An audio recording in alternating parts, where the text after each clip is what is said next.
सिंह। धन्यवाद मानवर, आपने इस महत्वपूर्ण चर्चा में मुझे अपनी बात कहने का अवसर दिया। मान्यवर, रेलवे का अपना एक गौरवमयी इतिहास रहा है और अगर हम याद करें तो देश में कभी भी कोई आपदा की स्थिति आती है, रेलवे सबसे आगे आती है। कहीं कोई हिंसा की स्थिति आती है, किसी क्षेत्र में देश की सीमा पे युद्ध की स्थिति आती है, जवान को एक स्थान से दूसरे स्थान तक पहुंचाने की जिम्मेदारी रेलवे अपने कंधों पे उठाता है। और आज इस अवसर पर जब रेलवे के ऊपर चर्चा हो रही है मान्यवर, मैं याद करना चाहूंगा उस बहादुर कर्मचारी को भी जिसने भोपाल गैस कांड के दौरान रेलवे स्टेशन पर अंतिम सूचना दी, जिससे आने वाली ट्रेनें भोपाल नहीं पहुंच पाई। उसका जीवन चला गया लेकिन उसने लोगों की जान बचाई। रेलवे का इतिहास रहा है मान्यवर कि रेलवे ने देश की तरक्की में अपनी महत्वपूर्ण भूमिका निभाई है। रेलवे ने देश के विकास में अपनी महत्वपूर्ण भूमिका निभाई है। लेकिन उस रेलवे के साथ आज सरकार क्या कर रही है, इसके बारे में हमें गंभीरतापूर्वक विचार करना पड़ेगा। माननीय मंत्री जी यहां पर बैठे हैं।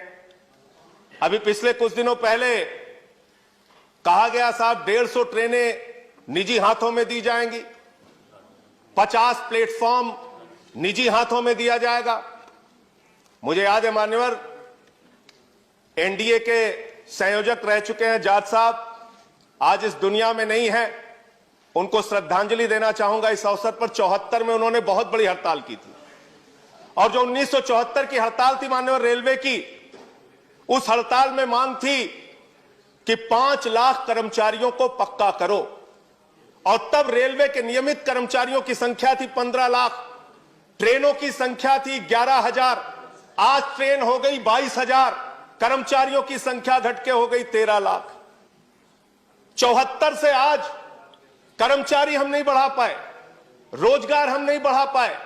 तकनीक हम बढ़ाने का दावा करते हैं लेकिन उस तकनीक से लोगों को रोजगार की वृद्धि कितनी हुई है हम नहीं बता पाए। निश्चित रूप से दुर्घटनाओं का जिक्र अभी हुआ, उसमें कुछ कमी आई है, अच्छी बात है। लेकिन ये सब कुछ निजी हाथों में करने पर आमादा क्यों रहते हैं आप? सब कुछ बेचने के लिए तैयार क्यों रहती है सरकार? कभी कहते हैं एयरपोर्ट बेच देंगे, कभी कहते हैं सेल बेच देंगे, कभी कहते हैं कोल बेच देंगे। अभी मान्यवर यस बैंक का घोटाला हुआ, लाखों लोगों के पैसे डूब गए और उस समय सरकार का तर्क आया, क्या करें साहब, ये तो निजी बैंक है। तो जो सरकारी रहता है उसको आप निजी कर देते हैं और जब निजी हो जाता है तो कह देते हैं ये तो निजी बैंक है, हम क्या करें? ये किस प्रकार की दोहरी व्यवस्था है? ये किस प्रकार से हमारी सरकार की सोच है? सारी कंपनियों को, सारी चीजों को बेचने की जो हमारी परंपरा है उसको उस पे सरकार को रोक लगानी चाहिए। 2-3 पॉइंट मान्यवर और कह के अपनी बात को खत्म करूंगा।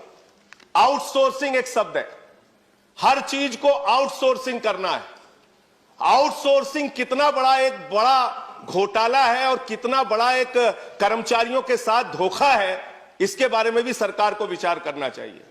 ठेके पे आप सब कुछ दे देते हैं, सफाई से लेके सब कुछ आप ठेके पे दे देते हैं और जो कर्मचारी काम करते हैं उन कर्मचारियों से ज्यादा तनख्वाह पे दस्तखत करा के कम तनख्वाह दी जाती है। मांग हुई तो आपने बैंक के खाते खुलवा दिए। जो ठेकेदार है उसने एटीएम लोगों के लेके रख लिए, वो पैसा खुद निकाल लेता है तनख्वाह आने के बाद। तो मेरा ये कहना है, ये एक आउटसोर्सिंग का जो नाम देके सारी चीजों को आप बाहरी व्यवस्था को निजी हाथों में देने का काम करते हैं, वो कर्मचारियों के साथ, ठेका मजदूरों के साथ एक बहुत बड़ा शोषण है। इसके साथ साथ मान्यवर, आप नई ट्रेनें, बस सबको आपने थोड़ा समय दिया, मुझे भी कृपा कीजिए सर। आपने तेजस ट्रेन चलाई, तेजस ट्रेन में और शताब्दी ट्रेन में 5 मिनट का अंतर है और किराए में 1.5 गुना का अंतर है। तो आप करना क्या चाह रहे हैं? जब ट्रेनें आपके पास उपलब्ध हैं, सुपरफास्ट ट्रेन उपलब्ध है आपके पास, ऐसे में नई ट्रेनें, निजी ट्रेनें लाके किराया ज्यादा लेके आप एक नए प्रकार का आप शोषण करते हैं।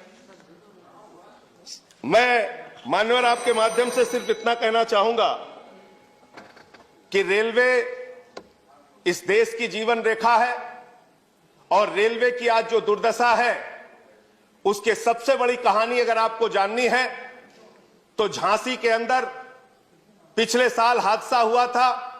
ट्रेन में सफर करने वाले यात्रियों की जान चली गई। गर्मी के कारण जनरल डिब्बों में लोगों को बैठने की जगह नहीं होती है, पिस के आते हैं वो लोग। मैं आपके माध्यम से सरकार से सिर्फ इतना निवेदन करना चाहता हूं, अपने कमाऊ पूत को बेचने का काम मत कीजिए।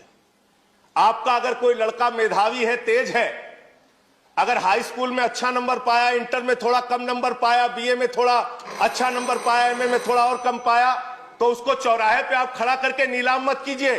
उस व्यवस्था को ठीक करने का काम कीजिए। रेलवे के कर्मचारियों पर भरोसा कीजिए। रेलवे को आगे बढ़ाने के लिए रेलवे कर्मचारियों को साथ में लेके जो सेवा अब तक वो करते आए हैं इस देश की, वो करने का काम कीजिए। रेलवे को हर चीज को निजी हाथों में बेचने की जो आपकी सोच है, उस सोच पर रोक लगाइए। मैं सिर्फ यही कहना चाहता हूं कि अगर आपको ठंड लगी है तो घर का किवाड़ा निकाल के उसको आग में जला के तापने का काम मत कीजिए। ये इसी प्रकार की व्यवस्था और इसी प्रकार की कार्रवाई आपकी है जो सारे सरकारी विभागों को आप निजी करते जा रहे हैं। बहुत बहुत धन्यवाद। श्री प्रफुल्ल पटेल।